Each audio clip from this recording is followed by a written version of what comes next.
Ini untuk siswa dari Lala kelas 12 niat Bu. Iya dia.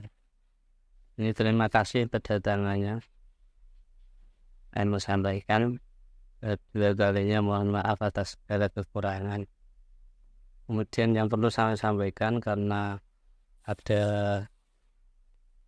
info dari panjenengan bahwasanya kami akan membahas tentang masuknya ajaran Islam di desa Kebuwer. Itu kami mendalami masuknya Islam di desa Kebuwer. Sampai sekarang itu belum ada yang dapat mencatat kapan waktu yang pas, tahun berapa. Itu belum pas waktunya, yang jelas pada beratus-ratus tahun dahulu. Beratus-ratus tahun dahulu berarti setelah Islam masuk ke Indonesia melalui jalur Aceh lewat para pedagang dari Jazirah Arab yang disiarkan oleh para sahabat Nabi tentunya. Kemudian terdeteksi bahwasanya di Kebuwer ini ada istilahnya punden. Punden itu dalam kita sebagai muslim menganggap punden adalah orang yang dituakan atau seorang ulama besar. Maka sudah jelas bahwasanya setiap tahun, tepatnya pada hari Rebu Pon bulan Apit Jawa, itu di Kebuwer ada istilah sedekah bumi atau dekabumi atau sodako. Dalam istilah pemerintahan ada istilah bersih desa.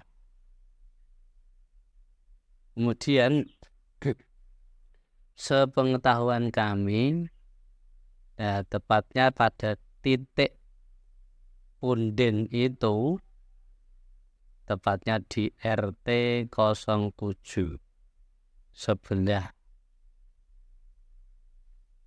utara jalan raya, itu ada pohon besar. Namanya pohon rengas. Pohon rengas itu besar sekali. Kami itu pernah punya niatan untuk menguji di lab berapa umur dari pohon tersebut, tapi belum jadi. Baru sekitar 3 minggu yang lalu kami ada tim kuah-kuah, itu istilah pencari jejak makam para masyayikh, para aulia. Itu kami mencari jejak. Itu ada Habib, seorang Habib, santrinya Habib Lutfi dari Kendal Pekalongan. Itu baru proses yang jelas. Menurut pendeteksian orang Kebuwer itu kalau menyebut punden Kebuwer itu siapa? Mbah Banteng Borok. Mbah Banteng Borok. Ternyata setelah dideteksi itu Mbah Banteng Borok itu adalah julukan yang diberikan kepada jin yang dulunya jin itu tidak Islami, kemudian ditaklukkan oleh ulama besar waliullah. Kemudian beliau itu disuruh menjaga disuruh menjaga kawasan punden itu. Maka dia mau tidak mau harus tunduk. Siapa yang menyuruhnya? Yaitu Syekh Ibrahim Ali Samsuri. Syekh Ali Samsuri. Tuh ada yang menyebutkan Mbah Ali. Tuh ternyata Mbah Gandeng itu adalah jin yang sudah ditaklukkan oleh Mbah Ali Samsuri. Dan masyarakat Buan masih mengakui ya punden Buan itu ya Mbah Gandeng itu. Sudah kami selesai, insya Allah mudah-mudahan nanti ada ulama yang lain yang bersepakat dengan kami. Kami mendeteksi lewat ritual, lewat batin sama Abah Rizal, orang dari Bogor. Kemudian dikuatkan dengan Habib, punya fotonya tapi namanya lupa. Ya lupa.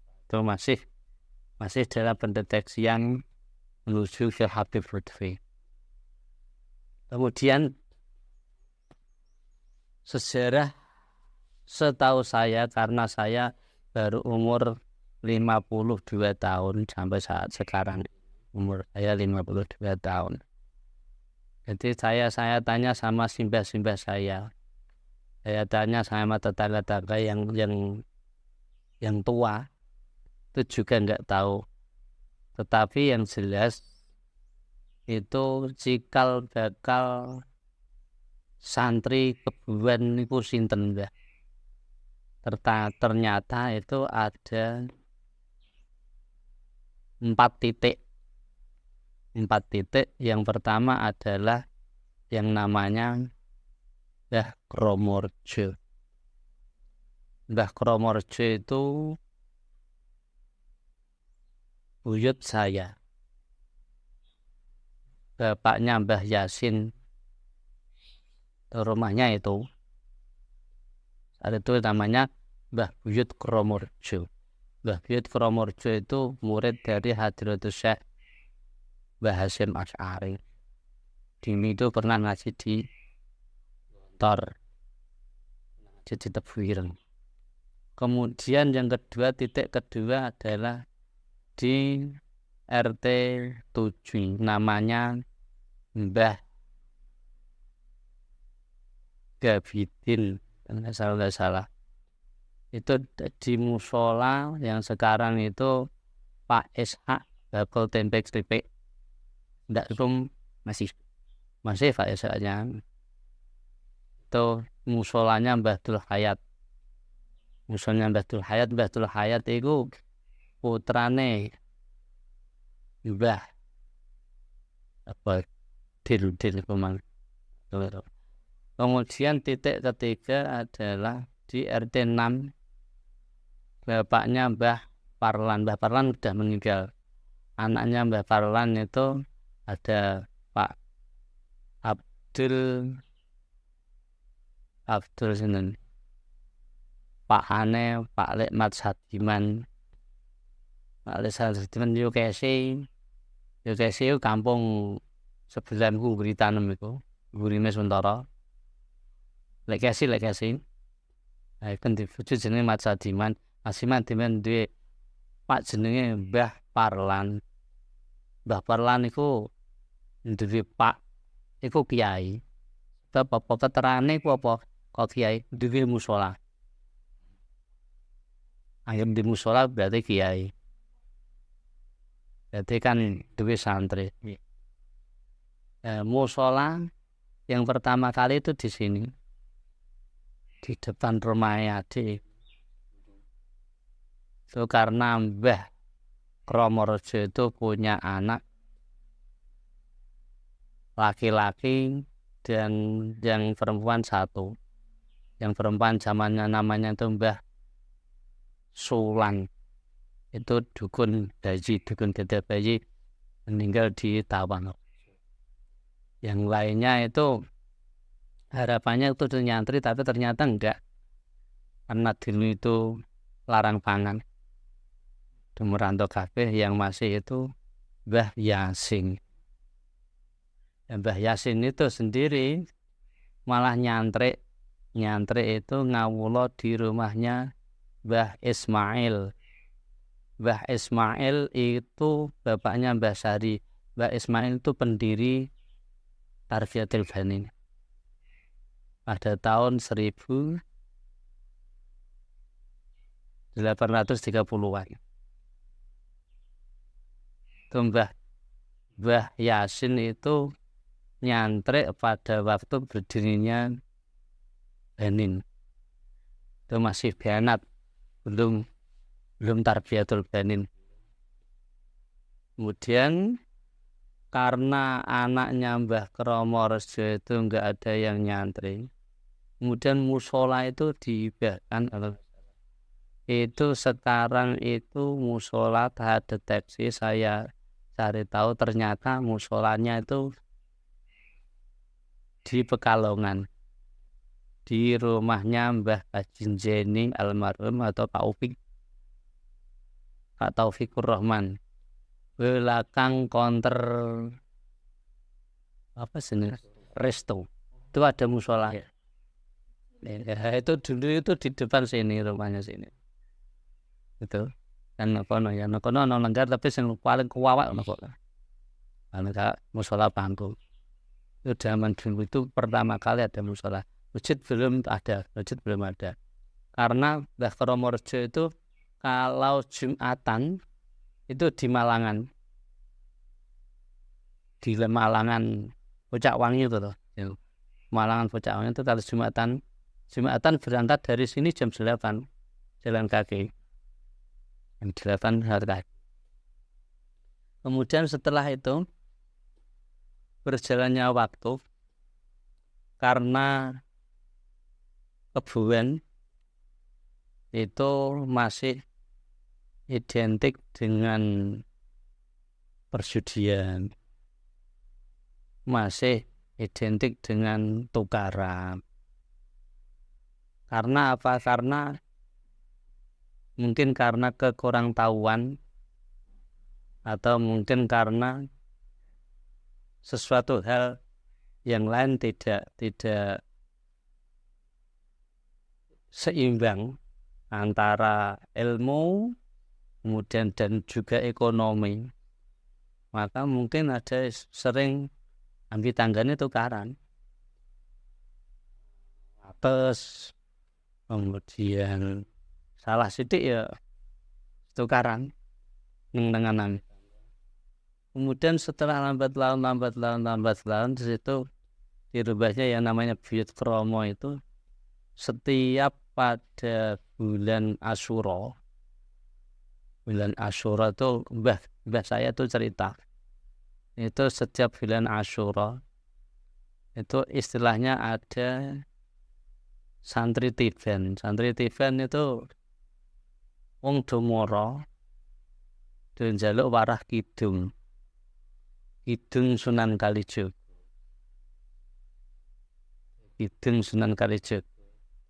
Ya diwarai sholat. Nang sholate ya sebabake ya sangger sholat. Sebab tak diwarai Bismillahirrahmanirrahim ya Bismillahirrahmanirrahim. Alhamdulillahirabbil alamin ya. Alhamdulillahirabbil alamin. Itu karena dulu itu memang saunine pokoknya denger karepe. Walaupun Hadratus Syekh Hasyim Asy'ari itu luar biasa. Ya sak makhraj sih. Tapi setelah kenyataan di desa itu orang desa kalau disuruh untuk berbahasa Arab sesuai dengan makhraj tajwid itu enggak bisa. Sampai kalau menamakan anak karepe ya Fauzan, yunekno Paijan. Bedakno Aliman ya ngaliman. Itu wong Jawa karepe ngerti ning lek ngunekno saandere. Itu kemudian pada tahun 70-an itu yang namanya Pak Syahruman Jauhar, kemudian Mbah Surahman, Mbah Haji Surahman, Mbah kami tua, Dongkol kami tua, kemudian Mbah Duryat, Mbah Suhud, kemudian Mbah Hamsun RT 7, Mbah Duryat itu sudah meninggal, Mbah Hamsun sudah meninggal. Yang masih hidup itu Mbah Surahman sama tokoh-tokoh pemuda waktu itu namanya Pak Sunari, muazin, sekarang muazin setiap Bilal Jumat Wage kalau tidak salah. Saya yang khutbah itu Pak Nari yang jadi Bilal. Tuh, Pak Nari itu cerita dulu ketika akan mendirikan Masjid Buan, itu para pemuda dan anak-anak itu bikin foto sendiri. Bikin foto di belakang rumahnya Mbah Kamsun itu. Bu Hajah Siti Bajah itu Mas Pan. Guri ini Mas Pan itu. Alisapan Pak RT, Ketua RT 7. Ya benar kok ya. Pak Ali loh, Pak Ali Sapuan. Ketua RT 7 sekarang itu. Dulu berada sampai sekarang itu masih ono banjir ya ledek sebab apa lemah dinggo gawe foto ku ngedekno masjid Buan. Pada waktu itu masjid sama Pak Ali Mahmudi juga. Ali Mahmudi juga. Almarhum bapaknya Pak Haji Asyari. Kemudian setelah masjid berdiri itu yang Jumatan juga masih sedikit karena ya mungkin kurang ilmunya atau kurang kesadarannya. Yang penting buat gawe desa, sepenting buat gawe sholat lah mangan ngeleh penak no sawah. Lambat laun kemudian Pak Haji Ali Mahmudi itu karena ngajar di SMP Negeri Winong, SMP Negeri 1 Winong itu memegang pelajaran agama waktu itu. Anak SMP itu setiap hari Jumat yang laki-laki yang Muslim itu wajib ikut Jumatan di Masjid Desa Buan. Itu dengan diberi tugas mencatat atau meringkas khutbah daripada khotib. Nanti hasil ringkasan itu diserahkan. Saking kepinginnya Masjid Buan ben ono isine wong Jumatan. Ben rame. Untuk itu. Jadi anak SMP itu ditugasi untuk meringkas isi khotib. Lambat laun kemudian orang Buan mungkin menjadi tersadarkan lah iya wong ade gelem Jumatan nang Buan. Akhirnya lambat laun masjid sampai sekarang megah kurang lebih hampir mendekati 1,5 M. Itu swadaya murni dari masyarakat Buan, swadaya murni. Enggak ada bantuan dari pemerintah. Enggak ada pemerintah bantu karena kami tim itu ketika sowan di kediaman beliau Mbah Nafek almarhum Kajen Margoyoso, itu saya, kemudian Pak Tamjiz, Pak Haji Fauzan, Pak Untung Habibi, kemudian Pak Imam Jabir Al-Hafid, kemudian Pak Purnomo, ada 7 kalau nggak salah itu, minta restu untuk merenovasi masjid.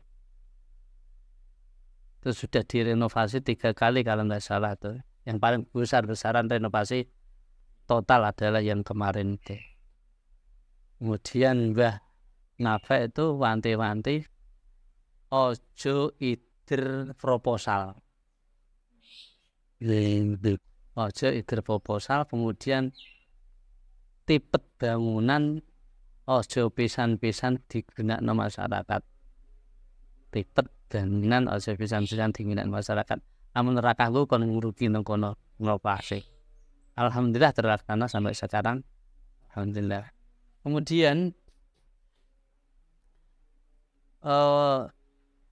sebelum ada renovasi masjid itu kami berpikir tahun 1993 kalau nggak salah. Itu kami berpikir waktu itu belum ada TPQ. Di Desa Kebuan belum ada TPQ. Yang baru ada itu di Tawung kalau nggak salah. Di Tawung, kemudian di Bumiharjo, Botok. Kemudian di Kalongan itu belum rame. Waktu itu masih kiroati. Kemudian kami yang waktu itu karena kami itu merasa prihatin, kok gak ana wong iso sing pinter ngaji ya, walaupun saya sendiri gak bisa ngaji. Saya kepengin ana wong iso ngaji niki aku rasa mondok, aku tak njaluk parah malah. Kemudian saya sama Pak Rusdi, Mbak Rusdi itu jagung piye kan gawe TVK. Kemudian pada tahun itu juga kami matur sama Pak Inggi. Waktu itu Pak Ingginya Pak MS Hertono, depan balai desa itu, bapaknya Dr. Sahara. Terus kemudian saya ngomong-ngomong, Pak kepengin gawe TPK Pak, bisa iso ngaji. Alah ndak tenanan nang golek rok-rok asem. Nggo ketok tenanan kok babarane lek piye. Kemudian perkataan beliau itu malah semakin membakar semangat saya. Tenanan nih Pak. Saya sama Pak Rusdi itu kemudian semangat sekali mencari tokoh-tokoh, minta nasihat dari tokoh-tokoh. Kemudian alhamdulillah direstui, dengan catatan kami sama Pak Rusdi itu harus mencari calon guru dulu, calon ustadz. Kemudian saya mencari teman-teman saya yang seangkatan waktu itu, yang masih jomblo-jomblo tentunya, masih jomblo-jomblo. Kemudian setelah dapat, saya sodorkan nama-nama tersebut. Wong sing mbek sodorno iki gelem latihan nang Tawung apa ora. Kemudian ke Tawung 1 minggu 2 kali. Delok wong mulang TPK. Kemudian berjalan 1 bulan, berarti ada 8 kali pertemuan. Selesai, kemudian setelah bisa, kemudian siap untuk mengatakan pendaftaran TPK. Kemudian setelah TPK dibuka dengan pendaftaran dengan menghadirkan waktu itu Pak Haji Ruka, itu bapaknya Pak Kokok. Pak Haji Ruka itu waktu itu menjabat sebagai Kepala Dignas Medan Kawinong waktu itu. Kepala sekolah sini itu kayaknya itu Pak Bahman kalau enggak. Kemudian setelah direstui, kemudian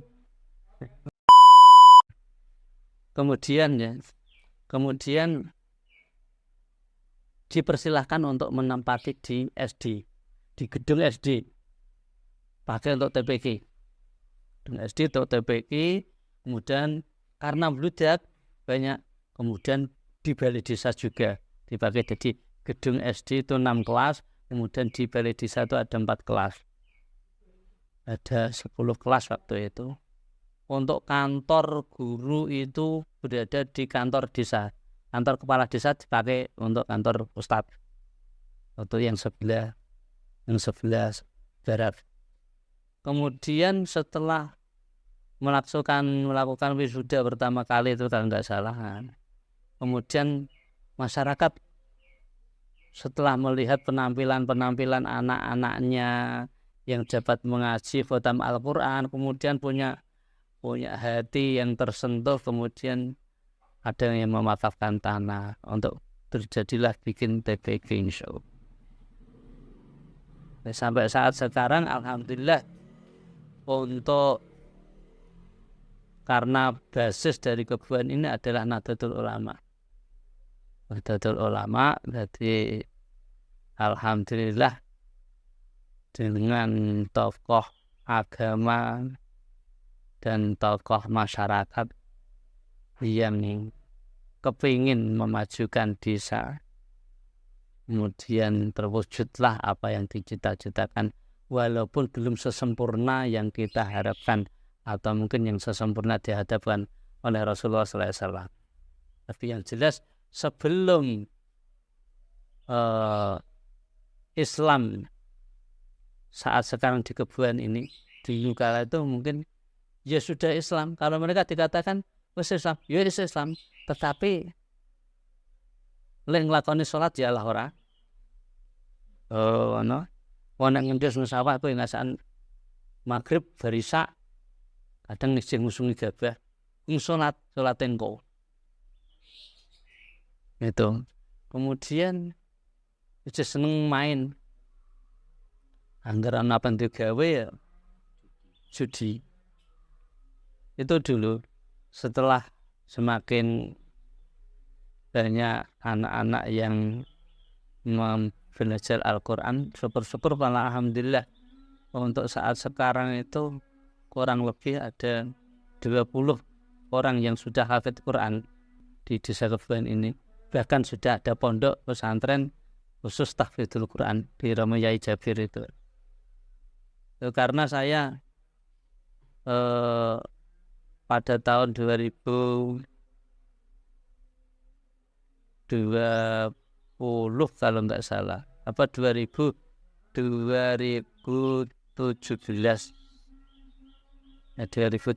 atau mungkin 2017 saya umrah itu 2013.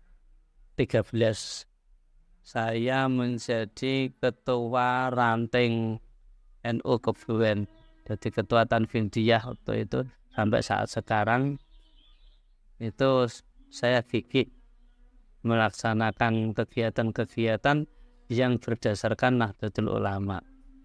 Sampai sekarang itu kegiatan untuk dipunden Mbah Idris Ali Samsuri, maaf ya, Mbah Idris Ali Samsuri, bukan Ibrahim, Mbah Idris Ali Samsuri namanya. Mbah Idris Ali Samsuri itu sampai saat sekarang untuk titik makamnya itu di mana itu masih dalam pencarian tanda tanya, masih dalam tanda tanya itu titik makam dari Mbah Idris Ali Samsuri. Orang mana belum dapat diketahui, kapan di kebuan belum diketahui. Yang jelas itu kalau kebuan itu banyak yang mengatakan Mbah Bandeng Buruk, ternyata itu banyak yang mengatakan Mbah Bandeng Buruk itu anak dulunya jin, tapi sudah ditundukkan sama Mbah Idris Ali Samsuri untuk menjaga. Banyak orang, walaupun saya sendiri itu belum pernah, dan mudah-mudahan ya nggak usah, itu banyak yang diroi apa istilahnya, dilihatkan itu berwujud kayak seperti kebu, kayak kebu gede wirna. Jadi maka desanya desa Kebuan. Jadi sampai sekarang masih dalam pendeteksian untuk titik temu mencari sebenarnya siapa sih Hadratus Syekh yang di Wali Kuryah Kebuan itu siapa. Wali desa nih Kebuan itu, dan namanya sudah diketahui, titik makamnya belum diketahui. Jadi yang jelas antara sebelum syiarnya Islam lebih dahsyat, dulu era 70-an itu lumayan untuk Kebuan waktu itu setelah kemerdekaan tahun 65-an ada Gestapo, ada PKI, itu banyak juga yang terlibat, tetapi tidak terlibat langsung karena waktu itu yang menjadi markas adalah di desa Klecoregunang, PKI waktu itu. Kemudian yang dipakai untuk rapat itu di wilayah RT 6 Desa Kebuan. Itu banyak yang dipinjami kursi dinglik misalnya. Dinglik dawu kaya ngenang mama itu. Jadi omae sapa dinglike sapa. Ditulis meninglah dinglike sapa. Apa? Sing nulis wong PKI. Sing di rumah gak ngerti. Ternyata data-data itu digunakan untuk bahwasanya oh iki dadi balane PKI. Padahal enggak tahu. Meh nilai kursi masa ambil kancane dhewe gak disilai kursi. Ternyata tuh banyak waktu itu eranya Pak Harto. Itu kan ada istilahnya itu anak-anak PKI enggak bisa masuk pegawai negeri. Itu banyak sekali yang sudah pendidikan punya ijazah 3, SD, SMP, kemudian SMA. Kepingin melamar untuk jadi PNS atau mungkin jadi ABRI itu tidak bisa. Mental karena apa? Dicap PKI. Kemudian kok aku gak bisa nyalon polisi Pak, kejarine kowe PKI. Oh gak kok ndek benku kursiku ku disilah. Ya tak kekno ah. Nguniku aku ditulis jadi PKI. Padahal aku yo gondok jadi PKI ku. Muah jadi PKI. Nang kursiku ku lho nang emper dijikok iku ditulis kursine iki. Iku jenengku ditulis. Iku terusan aku didedekno arek anggota PKI padahal aku gak ngerti. Itu istilahnya jadi tumbal. Anaknya yang dulu itu kepengen menjadi PNS, kepengen kuliah, kepengen jadi polisi. Oh gak iso guru-guru jarine Pak Anek PKI. Itu padahal nggak tahu sama sekali. Itu kemudian tahun 70-an, kemudian era tahun 80 itu sudah banyak pemuda-pemuda Kebuan yang ngangsu kawruh di pondok pesantren. Ada yang di Kudus, Mbah Basir Kudus, ada yang di Mbah Khalil Rembang, ada juga yang di Tajin, itu ada sudah. Tetapi mereka itu belum punya power karena masih sedikit.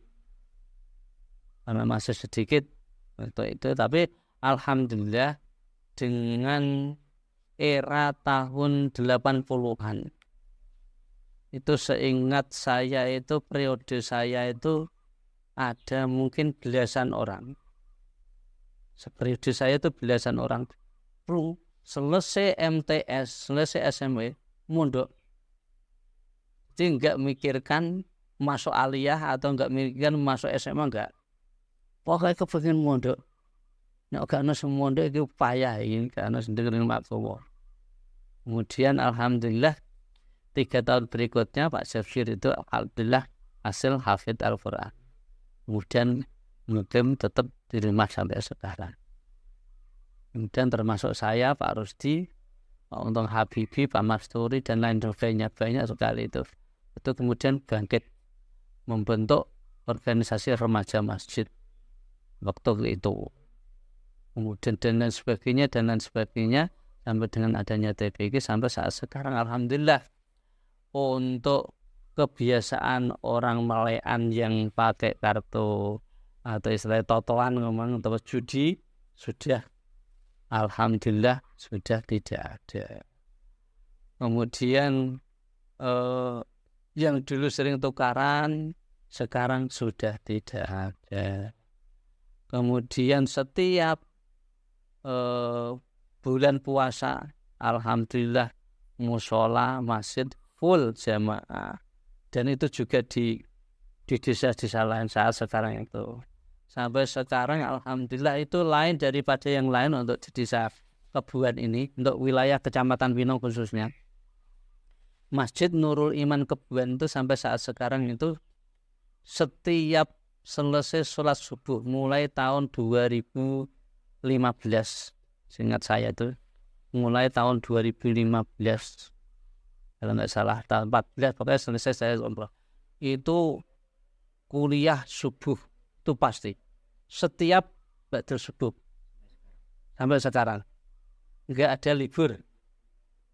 Angger bar sholat subuh jamaah subuh kemudian lanjut ngaji kitab bergantian ustadznya dengan membaca kitab. Saya itu kitab Tafsir Yasin dan Fathul Mu'in, kemudian Pak Jaim itu kitab Naswail Hibat, kemudian Pak Dullah itu kitab Ta'limul Muta'alim, kemudian Pak Ibn Senius Lufman Rahmat Fathur Rahman itu kitab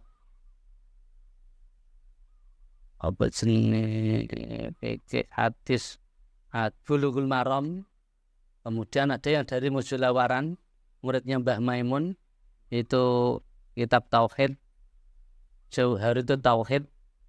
Kemudian Pak Haji Wahid itu dosen Staib. Itu seterusnya. Alhamdulillah setiap selesai sholat subuh itu yang paling menarik lagi itu setiap hari Jumat subuh itu selesai ngaji ada sarapan bareng, ngopi bareng di jamaah subuh, kemudian dilanjutkan dengan pengajian kitab, kemudian sarapan bareng.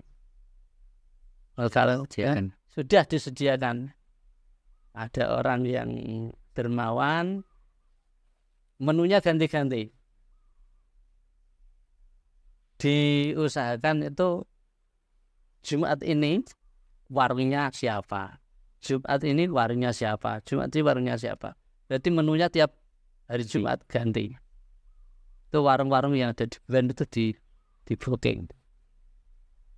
Itu sampai saat sekarang. Kemudian pada hari Jumat setelah selesai sholat Jumat itu ditargetkan musafir dikasih nasi kotak setiap jembatan. Kok keterangannya musafir sing nganggo celono berarti wong ado iku sing dikei nasi kotak. Nanti kalau sudah semua kok ana sisa baru orang yang asli Kebuan. Alhamdulillah ada nasi kotak, kemudian ada istilah water cup, kemudian ada satu buah. Terus sampai sekarang alhamdulillah itu berarti alhamdulillah ada kemajuan yang besar untuk di wilayah Kebuan yang mungkin untuk di wilayah Kecamatan Winong sendiri itu lain daripada yang lain. Masjid Winong pun enggak kayak gitu. Kita sudah ada Winong enggak gitu. Karena apa? Masjid Kebuan adalah istilah Jawanya dapat dikatakan masjid masjid sing diliwati wong iku jenenge Pagersari. Pagersari apa? Masjid sing diliwati ratan. Nah, diliwati ratan berarti ono musafir sing mesti mampir untuk melaksanakan ibadah sholat. Mbok sekedar istirahat atau sholat itu jenis Pagersari. Itu dinggo ampiran. Mbah sales. Mbah apa pokoknya sing tukang musafir leren kene Masjid Buan pinggir ratan. Dan itu disediakan ada istilah magic magicom. Ada banyu jenenge apa? Dispenser. Ada dispenser itu ada gula, ada teh manas-manas dhewe kayak gelas. Itu disediakan. Jadi terbuka untuk semuanya. Mudah-mudahan lah ya, dengan saat sekarang yang milenial ini, yang sudah milenial ini adalah Islam sudah menjadi apa istilahnya, nah oga Islam malah dadi isin. Nah Islam orang Islam malah dadi isin. Kemudian nah oga jamaah lah isin. Kemudian nah orang makmur masjid ya malah ewoh. Jadi merasa memiliki, merasa saya adalah Islam, merasa Islam itu ada rahmatul lil alamin untuk kesemuanya.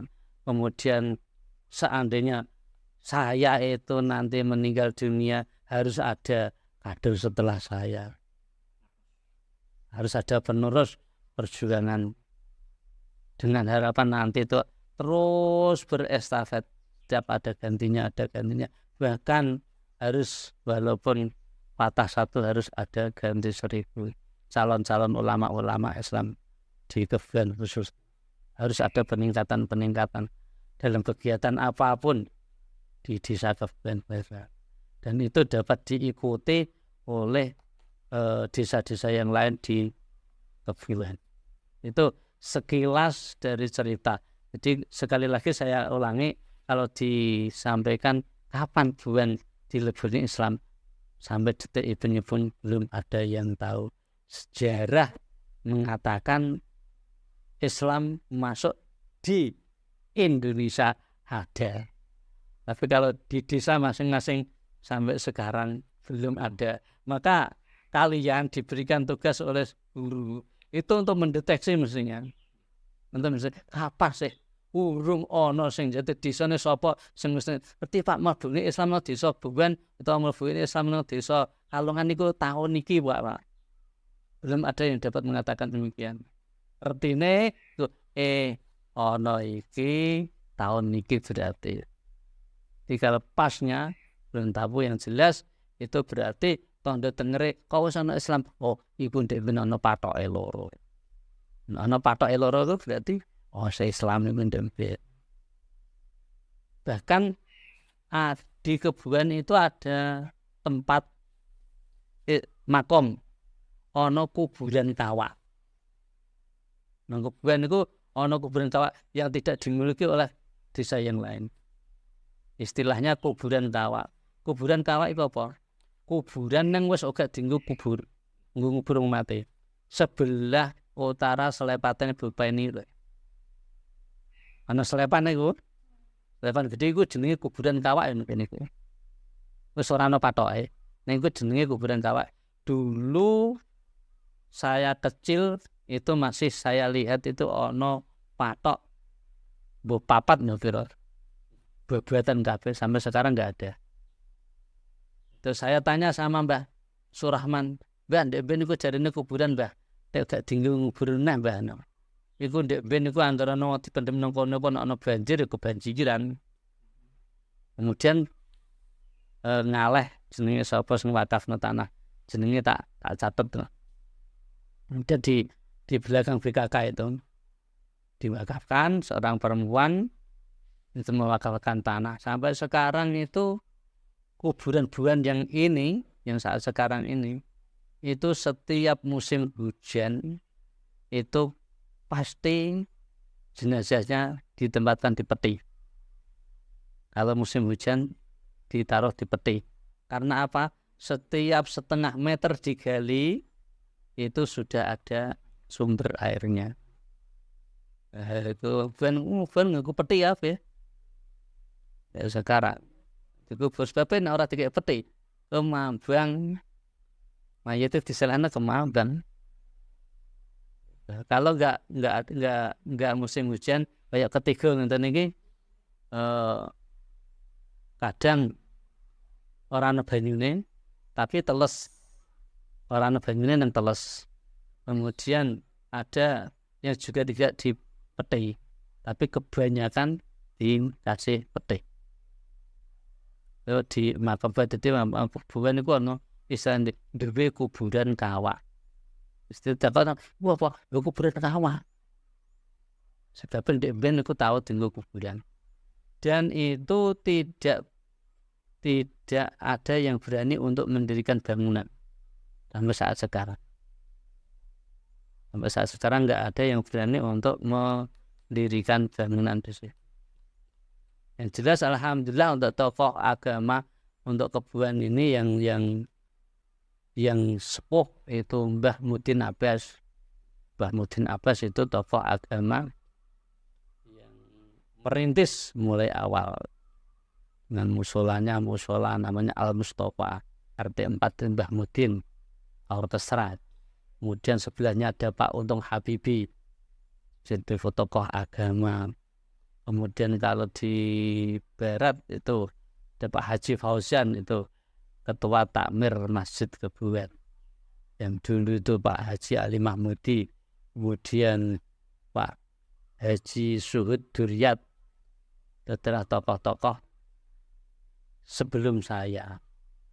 Saya enggak tokoh juga enggak tokoh, tapi saya itu mengalami generasi-generasi itu.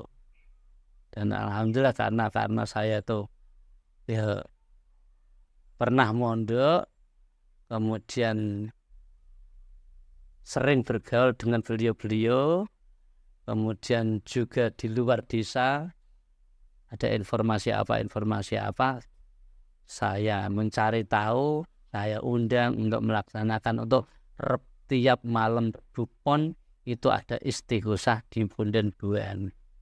Setiap malam Pon yang mungkin ada istilahnya nak pintu gawe manganan itu mangan nang punden, tapi alhamdulillah diganti dengan tahlilan.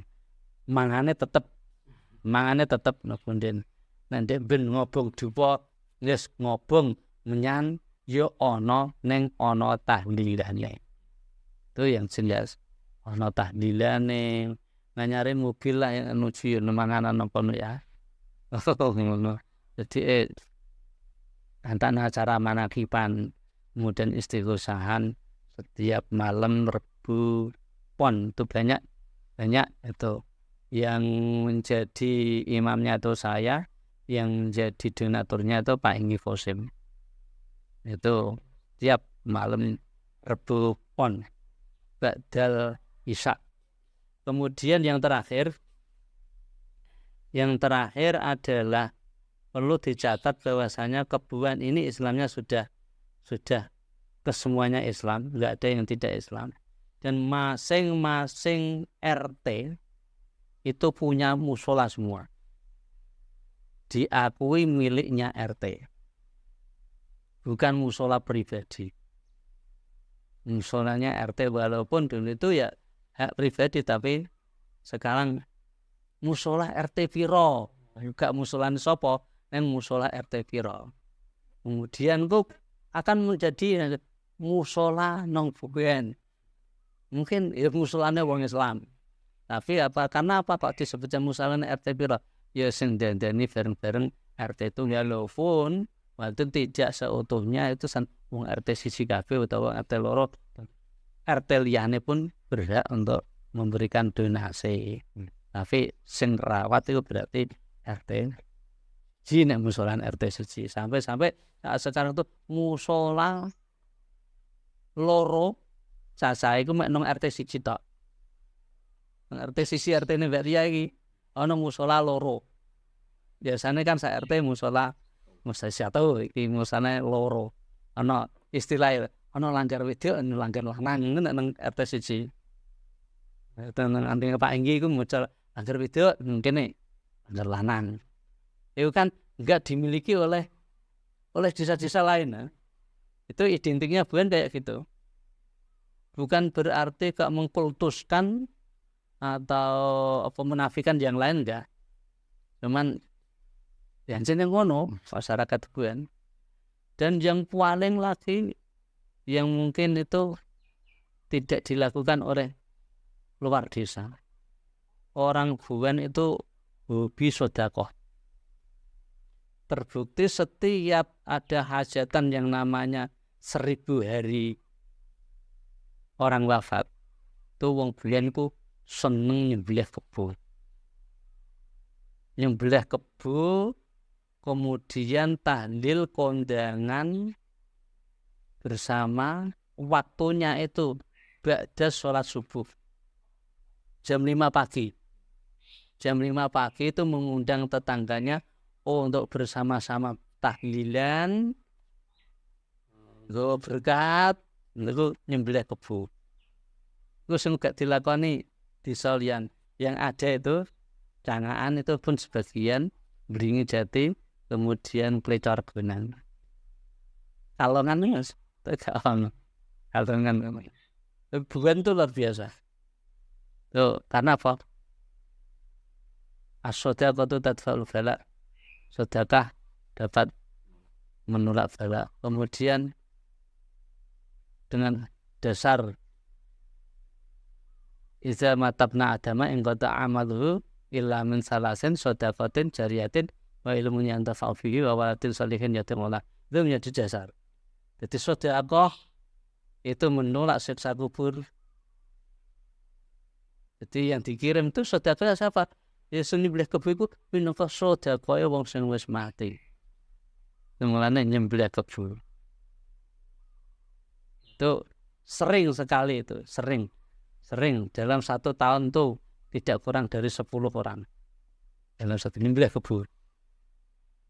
Bukan berarti pesta enggak, tapi apa? Kepengen kirim donga nyodakoi wong sing wis mati. Itu diantara yang luar biasa. Wong sampean ora ngerti kowe. Bulan niku ngono bos. Dan itu valid itu valid, data itu valid. Nah sepertinya tak Mbah Mudin. Karena alhamdulillah yang sekarang itu ada pemerintahan di pihak desa sama tokoh-tokoh agama sudah klop bersatu. Nah anjene tokoh agama itu duwe gawe didukung ambil pemerintah desa. Nah pemerintah desa digawe didukung ambil tokoh agama. Itu ada sinergi. Dia betul-betul persatuan antara ulama dan umara itu kuat, akhirnya dapat memakmurkan istilahnya jadi baldatun thayyibatun barakun ghafur. Sekali lagi untuk tanggal pastinya kapan, tapi sejelas setelah Islam sampai saat sekarang ini alhamdulillah umur 3 tahun dan selanjutnya alhamdulillah pokoknya iso maca huruf Al-Qur'an. Itu kurang lebihnya, mohon maaf ada yang perlu ditanyakan lagi setelah itu. Kesannya buat anak muda sekarang Pak untuk melestarikan budaya. Untuk saat sekarang melestarikan budaya, yang dulu itu budayanya mungkin ala-ala Buddha atau ala-ala Hindu. Ala-ala Buddha atau ala-ala Hindu. Sebenarnya gini kok, itu sudah diajarkan oleh Sunan Kalijogo. Sunan Kalijogo mengajarkan dulu itu memang setiap ada pohon besar kemudian ada tumbalnya. Tumbalnya adalah manusia. Tumbalnya adalah manusia. Sekarang enggak, sekarang itu diajarkan tumbalnya bukan manusia tetapi tumbalnya adalah hewan. Hewan apa? Hewan yang halal dimakan. Apa itu? Ingkung.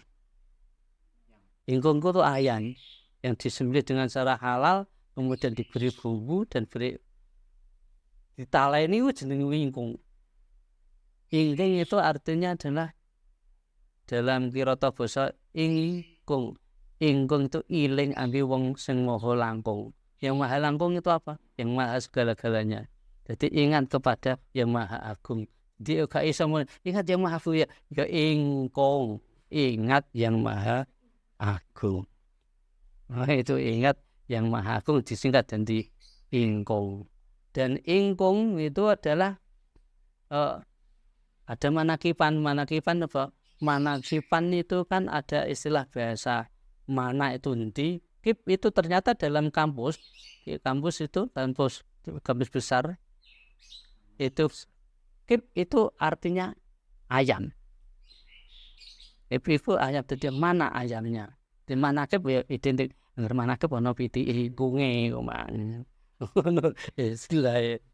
Jadi itu ingkung adalah apa simbolnya? Simbolnya kepalanya harus dimendelipkan apa ya? Dimendelipkan pitike iku teko ndase iku diteko wong urip ku iso kudu ndilikno sirah. Yen ora kumalungkung. Ditaleni, engko kan ditaleni ya. Ditaleni ku kudu iso ngerem sikil iku iso direm, tangan iki iso direm ben ora nglakoni elek. Ane kudune nek eling ambi Kang Maha Agung kudune iso sendakep iso tetep sikile.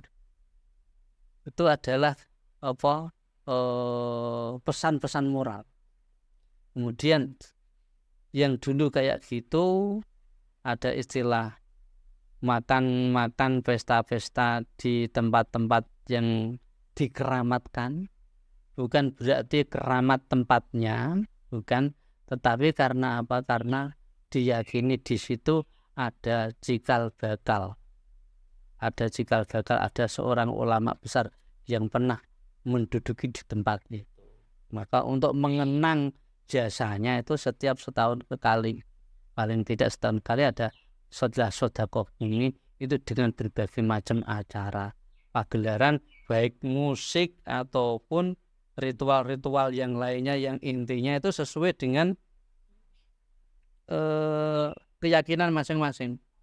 Kita tidak dapat mempengaruhi orang yang tidak Islam. Ojo, nggak bisa, karena punya keyakinan sendiri-sendiri.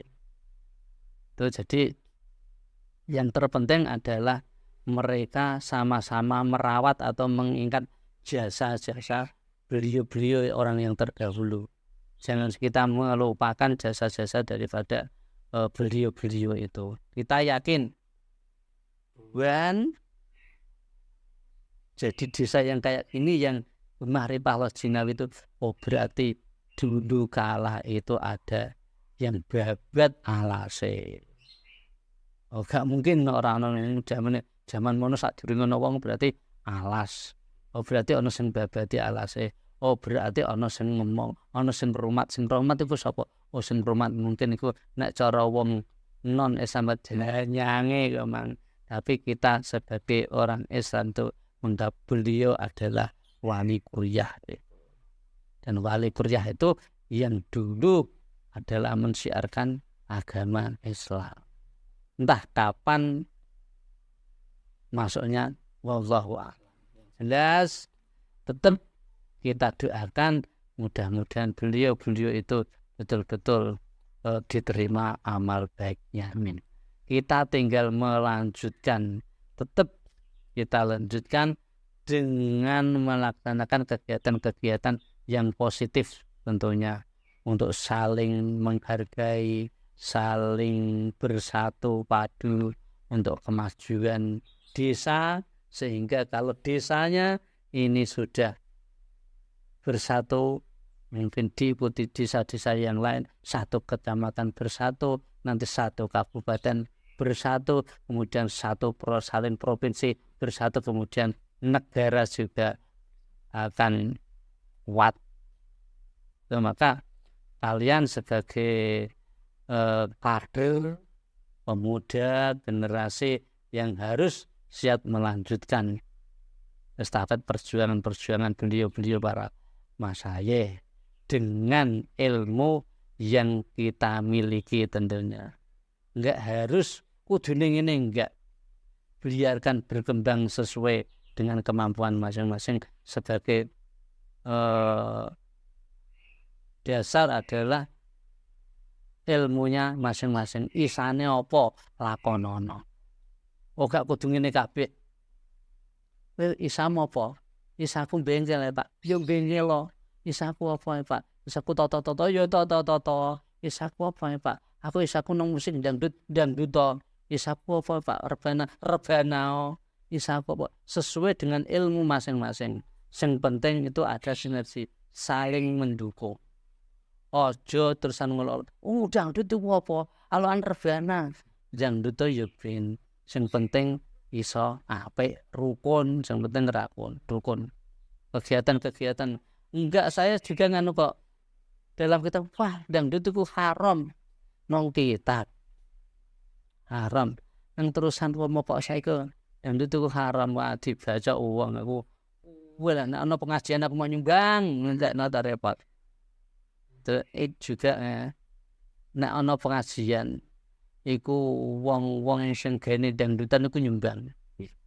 Tapi nek ana dangdutan wong-wong sing gene nganggep pengajian uga dijaluk sumbangan. Tah nom kene ngono. Jadi aku gak tahu ditakok Pak Hari. Anu Pak, ana apa dangdut aku njaluk sumbangan ben gak ono. Tapi nek iki anu ada pengajian, wah cak nom-nom semangat ada pakat-pakat. Sampai pembangunan masjid itu kontribusi dari anak-anak pemuda ketika ngecor, luar biasa. Semangatnya cak nom-nom. Mudah-mudahan lah makmur kebuan. Kemudian saya tidak dapat mengatakan buan itu yang terbatas enggak.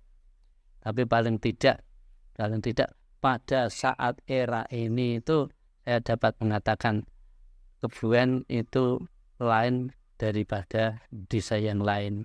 Walaupun kebuan itu enggak ada madrasah. Enggak ada madrasah di kebuan. Tapi hanya madrasah diniyah, kemudian TPQ, SD, PAUD, itu aja untuk pendidikan. Untuk pelaksanaan dari NU sampai dengan banom-banomnya alhamdulillah berjalan. NU sama banom-banomnya berjalan, alhamdulillah opsinya berjalan. Mudah-mudahan ya, tetap Anda perapatkan basikan, kemudian selalu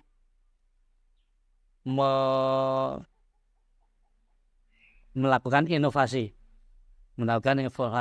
Wah, digawe ngene ben macem, ben iso semangat akhirnya sesuai dengan zamannya. Oh gak kudu, dia mono ngene kok gak ngene gak oleh. Enggak harus saya gitu. Inovasi. Tiada henti.